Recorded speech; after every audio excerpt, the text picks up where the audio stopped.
ফখরুল সাহেব বলেছেন মৌলবীদের কোনোদিন ক্ষমতা আসে নাই, আসার সম্ভাবনা নেই। আমি ফখরুল সাহেবকে বলবো, আপনি মৌলবী হিসাবে মৌলবাদী বলে কাকে মিন করতে চান? কে মৌলবাদী? হিন্দু মৌলবাদী, খ্রিস্টান মৌলবাদী, বৌদ্ধ মৌলবাদী, না মুসলিম মৌলবাদী? ইসলামী মৌলবাদ জিন্দাবাদ, জিন্দাবাদ। ইসলামী মৌলবাদ জিন্দাবাদ, জিন্দাবাদ। ইসলামী মৌলবাদ জিন্দাবাদ, জিন্দাবাদ। আমরা ইসলামী মৌলবাদ বিশ্বাসী। আমি মুসলমান, আমার মূল ঠিক আছে। আমি মূলকে বাদ দিয়ে রাজনীতি করতে পারি না। 92% মুসলমানদের দেশে ইসলামী মূল্যবাদকে বাদ দিয়ে, ইসলামী মূল্যবোধকে বাদ দিয়ে কোনদিন রাজনীতি করতে পারে নাই, পারবে না ইনশাআল্লাহ। কাজে আপনি যে স্বপ্ন দেখাচ্ছেন মৌলবাদীর ক্ষমতা আসবে না, আসে নাই, সম্ভাবনা নাই।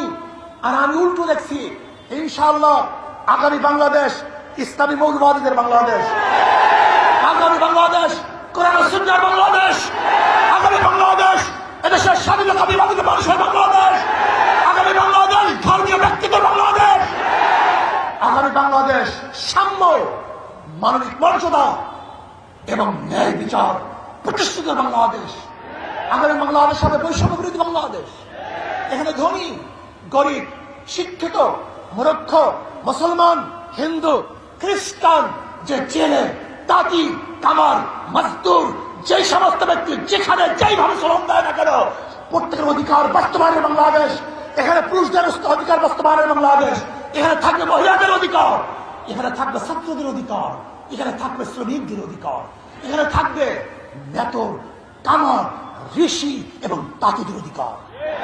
এই বাংলাদেশ সবার বাংলাদেশ।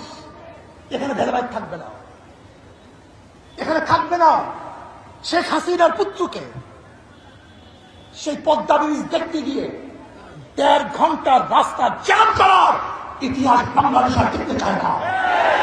এখানে কোন প্রাইম মিনিস্টারের জন্য, কোন মন্ত্রীদের জন্য, বর্তমান উপদেষ্টা প্রধানের জন্য রাস্তা বন্ধ থাকবে, জনগণ কষ্ট করবে, এই বাংলাদেশ আমরা দেখতে চাই না।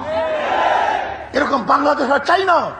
এখানে কে উপদেষ্টা, কে প্রাইম মিনিস্টার, কে প্রেসিডেন্ট, সবার জন্য রাস্তা সমান, সবার জন্য অধিকার সমান না।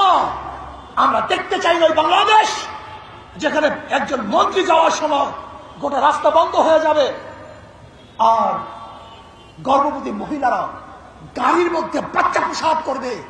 এই বাংলাদেশ আমরা দেখতে চাই না। আমরা দেখতে চাই না বাংলাদেশ যেখানে একজন উপরস্থ কর্মকর্তা আসার কারণে ফেরি বন্ধ থাকবে আর সেই রোগী ওপারে ফেরির অভাবে ঢুকে দিলে মরবে। এই বাংলাদেশ আমরা দেখতে চাই না।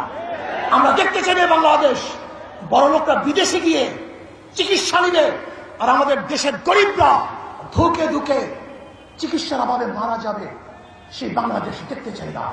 আমি দেখতে চাই না সেই বাংলাদেশ কেউ থাকবে 10 তলায়, কেউ থাকবে 20 তলায়, না। কেউ খাবে, কেউ খাবে না, তা হবে না, তা হবে না। কেউ পড়বে, কেউ পড়বে না। কেউ পরিধান করবে, কেউ পরিধান করবে না। কেউ গোশ খাবে, কেউ মাছ খাবে, আর কেউ না খেয়ে থাকবে।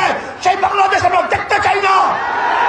খাবো সবাই একত্রিত হয়ে খাবো, শান্তি সুখ করবো সবাই একত্রিত হয়ে শান্তি সুখ করবো, দুঃখ কষ্ট থাকবো তো সবাই দুঃখ কষ্টে একসাথে থাকবো, আরামায়েশ করবো সবাই একই সাথে আরামায়েশ করবো। আমরা চাই বাংলাদেশের প্রত্যেকের নাগরিক সমান অধিকার ভোগ করবে, তারা শান্তিতে বসবাস করবে।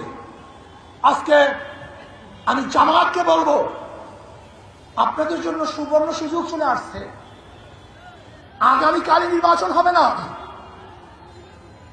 হক্কানি ওলামায়ে কেরামের সাথে আপনাদের যে মতনৈক্য আছে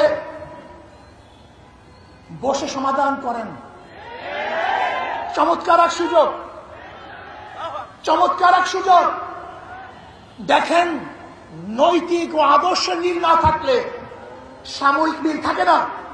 বিএনপির সাথে আপনাদের চরম দুস্তি ছিল, একই সাথে আন্দোলন সংগ্রাম করেছেন, কিন্তু আদর্শ নৈতিক মিল না থাকার কারণে উভয় প্ল্যাটফর্ম ভিন্ন হয়ে গেছে। আমরা চাই না অনৈতিক কোনো অনৈতিক কোনো মানে লোক দেখানো কোনো ঐক্য আমরা চাই না। আমরা চাই টেকসই স্থায়ী ঐক্য, যে ঐক্য হবে আর কোনোদিন ভাঙবে না, ফাটল হবে না।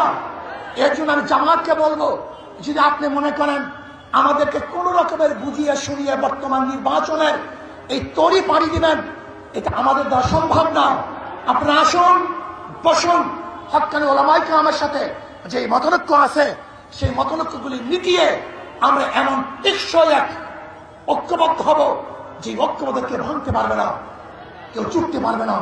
ইনশাআল্লাহ আগামী রাষ্ট্র হবে ইসলামের রাষ্ট্র। আসুন আমরা সম্মিলিতভাবে ইসলামকে বাংলাদেশে প্রতিষ্ঠা করার জন্য চেষ্টা করব। ইসলাম প্রতিষ্ঠিত হলেই সমস্ত জাতি, সমস্ত ধর্ম নিরাপদ থাকবে।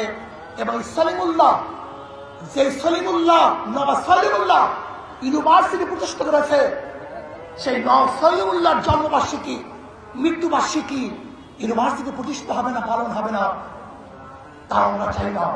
এখান থেকে বৈষম্য দূর করতে হবে। সব জায়গায় যে ধর্মের লোক যে গোশ খায়, অনেক জায়গায় দেখা যায় গরুর গোশ খাইতে দেওয়া হয় না, এটা বৈষম্য। যেখানে গরুর গোশ খেতে পারবে খেতে দেন, আপনি যা ইচ্ছা কাচ্চেমের গোশ খান, কোনো সমস্যা নেই, কিন্তু খবরদার কেউ কাউকে বাধা দেওয়ার কোনো অধিকার নেই। আমরা সম্মিলিতভাবে দেশটাকে গড়ব। আল্লাহ আমাকে এবং আমাদের সবাইকে সম্মিলিতভাবে দেশ গড়ার তৌফিক দান করেন। আসসালামু আলাইকুম ওয়া রাহমাতুল্লাহ।